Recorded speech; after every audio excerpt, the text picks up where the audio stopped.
to the Startup Funding Espresso.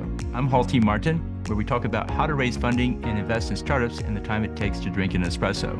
If you have a question about startup funding or investing, please go to the website, startupfundingespresso.com, and type in your question into the chat bot in the lower right corner to receive an answer. I hope you enjoy this episode.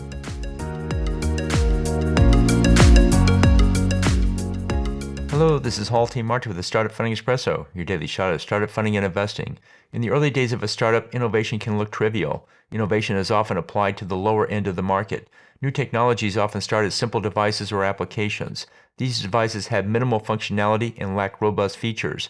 Inventing startups look past the minimal functionality to the rate of change of the technology. While today it may seem trivial, a fast growth rate can move it into a more competitive position.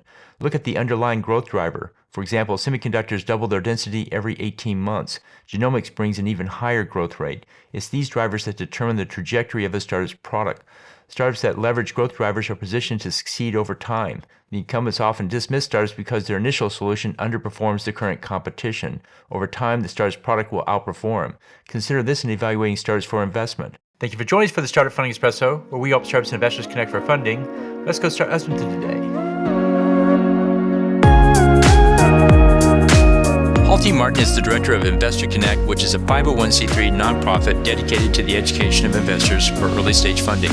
All opinions expressed by Hall and podcast guests are solely their own opinions and do not reflect the opinion of Investor Connect. This podcast is for informational purposes only and should not be relied upon as a basis for investment decisions.